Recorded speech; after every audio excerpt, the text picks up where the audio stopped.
You ready? Yeah. Come on.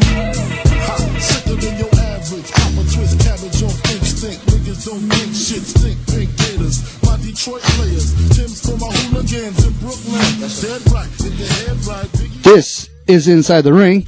We are your hosts, Mike and Ray. Ray, how you doing? Good, man. How are you? I'm doing fantastic on your Wednesday, July 22nd.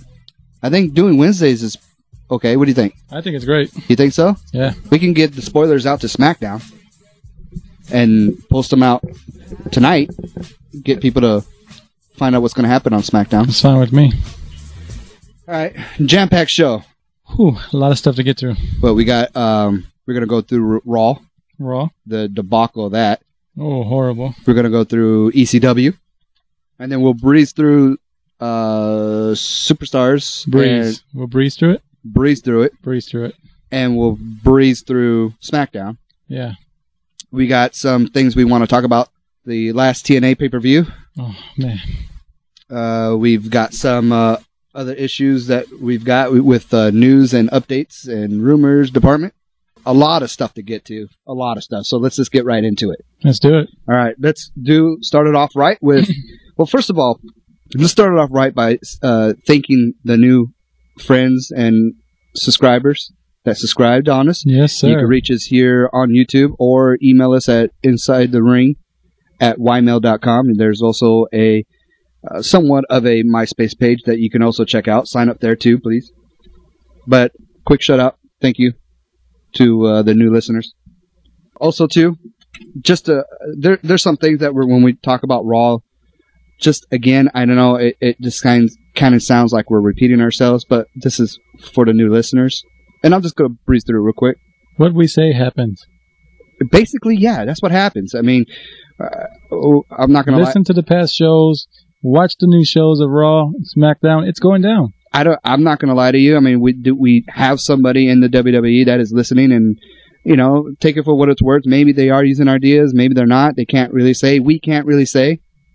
But it's only obvious. I mean, there's 3 things that we're going to be pointing out in Raw that we said last week. Yeah. And just check out our last week's videos on Raw, and you'll see what we're talking about. Damn right. So, let's get back into it with Raw. John Cena comes out and starts the program and announces that Rhodes, DiBiase, and Orton is going to take on John Cena and Triple H at the main event of Raw. Yeah. And which wasn't too bad. No. By the way, Triple H, congratulations to him. He's on the cover of the Flex. Of the Muscle and Fitness magazine. Oh, that's right. I thought it was a Flex magazine. John Cena's on the Flex, right? Yes. All right. And with his brother. But, you know, I looked through the pages real quick, and his workouts are insane. I can care less about it, Triple H. Well, you know, just to give you an example, you know, when he does his pull-ups, he has a chain to his hips attached to a 45-pound plate. Damn. Yeah. It's pretty impressive. It's crazy.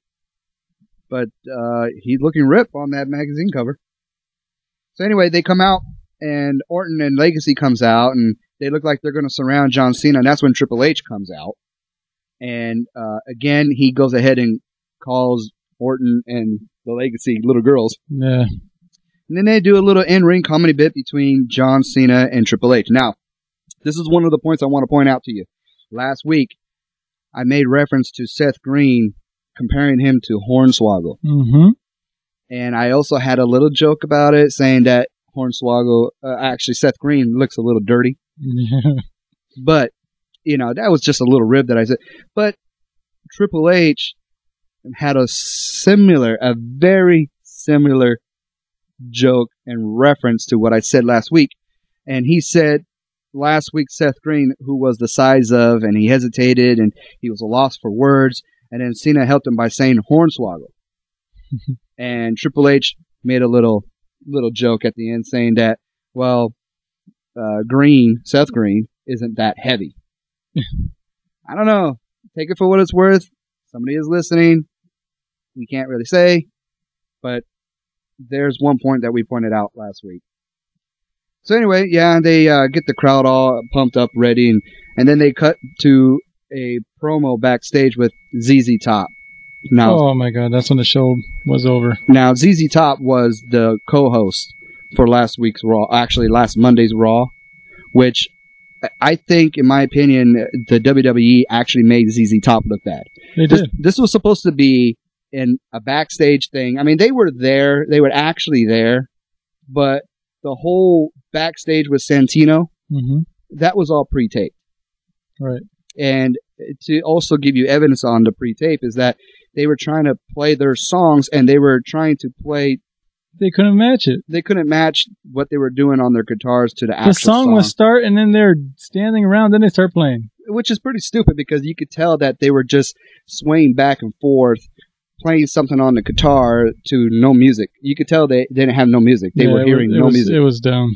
And, you know, I think they try to spruce it up a little bit with Santino being there, and they try to put his little comedy in there. And, you know, don't get me wrong, I love Santino, and I think he's great on the mic. Very entertaining. It made ZZ Top look bad. Santino actually saved ZZ Top. Yeah, I mean, there was nothing for them to do if it wasn't for Santino joking around with them. Look, I mean, it was pre-taped. I get it, you know, no big deal. Mm-hmm. It just looked bad. But also, too, I mean, how come their guitars weren't plugged into an amp? I mean, they could at least play the riffs. Yeah, something. On some of the things that they were making reference to, like the legs. Then they started playing music in the background of legs. Sharp Dressed Man. Mm-hmm.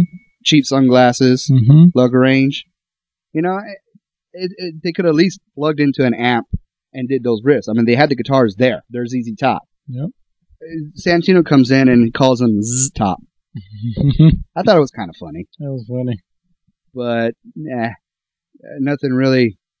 They went ahead and they dressed up Santino as a member of ZZ Top. Which is horrible. But it was funny. Yeah. It saved ZZ Top. So the first match was the 6-man tag team match. Kofi Kingston, Primo, MVP, versus Jack Swagger, Carlito, and The Big Show. Which was a pretty good match. Which I want to point out, why is Big Show a mid-carder? Like I said, he cannot be anything than what he is right now. He can't be aggressive. He can't be the big monster that they want him to be. I don't understand why. He can be. He can't. He has before. Yeah, but I don't know. He just can't do it anymore. He just can't. So anyway, that match took about 9 minutes and 14 seconds. With Kofi takes the Big Show to the floor with the Hurricanrana and allowed Primo to hit the springboard diving headbutt off the top rope to pick up a victory against his own brother Carlito. Yeah. And after that match, the Big Show went ahead and showed his dominance by choking everybody in sight. Which was the best thing they could have done for the Big Show in that match. They could, but I mean, you're building like what you say, you know, he's not big, he's not dominant anymore, but that kind of proves our point. I've been clowning the Big Show for so long and saying how weak he is, how weak he looks, and guess what? He comes at the end of the match and just destroys everyone. I'm just afraid that this is all for nothing because of the pay-per-view this Sunday. Yeah. Night of the Champions. They're building him up to make him look good. Yeah. And I have a feeling that he's not going to do anything. Yeah, I don't think it's going to work. I don't think it's going to happen, man. So anyway, he looked good for that minute after the match, and that was it. So after that, they go ahead and they're doing another segment with ZZ Top and Santino, and Jericho interrupts it, saying how he's a great fan and they might have heard his band, Fozzy. Mm-hmm. Now, wait. 1 second. Jericho. Yeah. Is he on Raw now? Because he's in the position he's in with the Unified Tag Team belts, he can go to either show. Okay. But I just haven't seen him on ECW picking any fights. Yeah. But then again, there is no tag team in ECW. Right. They go ahead and they tell Jericho that he's going to be going against Mark Henry. And he didn't really like that. It's kind of, I mean, it's horrible. I don't like this pre-taped stuff. Yeah. I mean, ZZ Top is I mean, pretty much you just get frustrated watching Raw. I mean, I've been saying it for the longest time. They need to cut the superstar stuff, this Hollywood crap. It's just dumb. I just you don't get frustrated. I don't understand why the pre-taped. I mean, come on. They were there. They can't even come out and be in front of the fans. Well, they did. Once. Yeah. That was it. This little high spot saying hi, hello. Yeah.